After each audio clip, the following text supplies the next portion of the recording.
black and white. I've never been a big fan of the making of physical lists, but sometimes it takes the act of writing something down to put a certain something in motion. The relative amount of movement I'm thinking about this time has to do with a seed planted in the last column here. There was mention made of a photograph from what has become a relatively distant past, my past. It was of a faded painting of a baseball on the side of an abandoned building somewhere in upstate New York. There was also a suggestion put forth that somewhere there was a physical archive of a variety of old negatives, my negatives. I knew it wasn't in my darkroom, where one might have suspected it should be residing, but I've combed through the mess in there on multiple occasions. There's no evidence of said box or boxes anywhere to be found. This left two other possibilities, the first being the collection had been lost.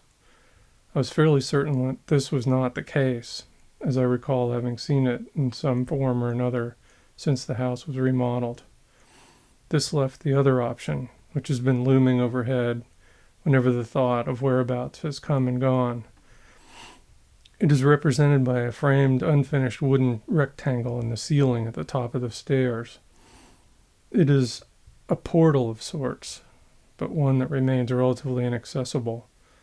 To access it, one needs to reach behind a nearby door and pull out a 6-foot wooden stepladder. This action is actually a fairly easy undertaking.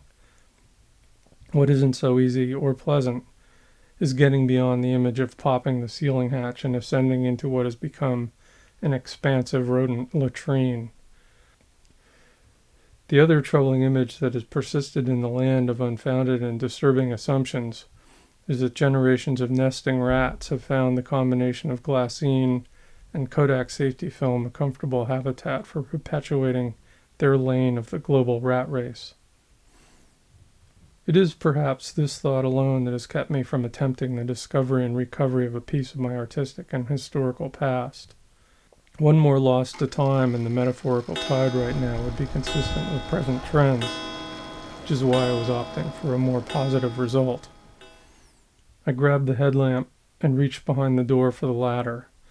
I proceeded to climb, and as I reached the top and began to push up the hatch, I recalled the last time I did this and the unfortunate spill of rodent raisins that fell like dry rain as they rolled off the slightly tipped plywood barrier.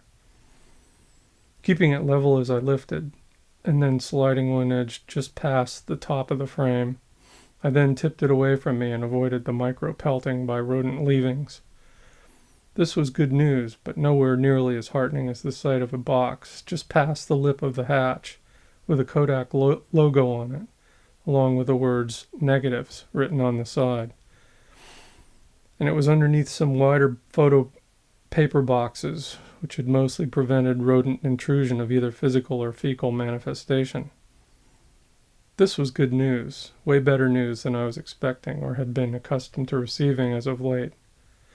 I got out the vacuum and cleaned the deposits of time from the box's exteriors.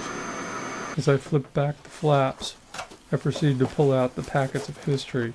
As it was, there were loose negative file envelopes on the top, and a neat row of various photo paper and negative flat film boxes underneath that were stuffed with contact sheets and more negative files. But it was the assortment of unboxed envelopes at the top that turned out to hold the treasure I was searching for. Without heading downstairs to retrieve the light box from the top shelf in the darkroom, I began to hold up semi-transparent sleeves to a window or a reading light to see what was there.